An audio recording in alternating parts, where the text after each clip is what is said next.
अमावास्येच्या काळोख्या रात्रीची ही घडलेली सत्य घटना आहे. बाहेरगावच्या ऑफिशियल टूर संपवून माझे मिस्टर नेहमीप्रमाणे कारने मुंबईच्या आमच्या घरी निघाले होते. वाटेतील ट्रॅफिक एक्सेट्रामुळे त्यांना वाटेतच रात्र झाली. अमावास्या असल्या कारणाने गडद अंधार पडला होता. हायवेवर रात्री वाहने पण क्वचितच दिसत होती. माझ्या मिस्टरांची ड्रायव्हिंग चालू होती त्या सुनसान हायवेवर. खूप वेळापासून ड्रायव्हिंग करत असल्यामुळे लघवीसाठी उतरून पोट मोकळं करावं असा विचार करून त्यांनी हायवे रोडच्या बाजूलाच कार साईडला पार्क करून लघवी करण्यासाठी उतरले. लांबपर्यंत कोणच नव्हतं. संपूर्ण सुनसान रस्ता, भयान शांतता आणि अचानक एक फ्रंट फुल फोकस हेडलाईट असलेली कार त्यांच्या कारच्या मागून येऊन बाजूला थांबली. माझ्या मिस्टरांना वाटलं की सुनसान रोड आहे, तर त्यांची कार बघूनच याही कारवाल्याने लघवीसाठी किंवा रिलॅक्स होण्यासाठी थांबवली असेल. आत एक फॅमिली दिसत होती. माझ्या मिस्टरांनी तिथे साईडला लघवी करून 5 मिनिटं झाली. ती कारसुद्धा तिथेच थांबली होती.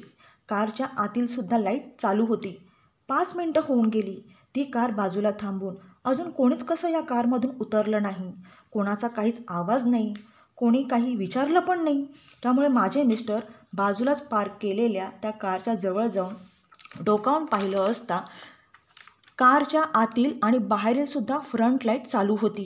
त्या कारच्या आतमध्ये एक परिवार होता.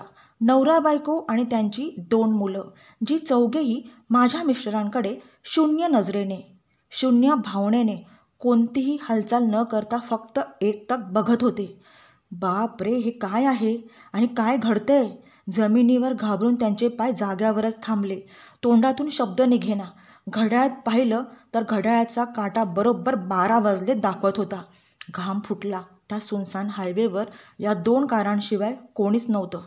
घाबरून घाईघाईत त्यांनी मला लगेच फोन केला.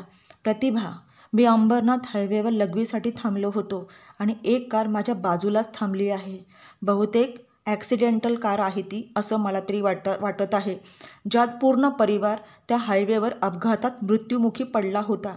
त्यामुळे कारमधील पूर्ण परिवार माझ्याकडे 10 मिनिटं झाली आहे एकटक शून्य नजरेने पाहतोय. खूप भीती वाटत आहे गं.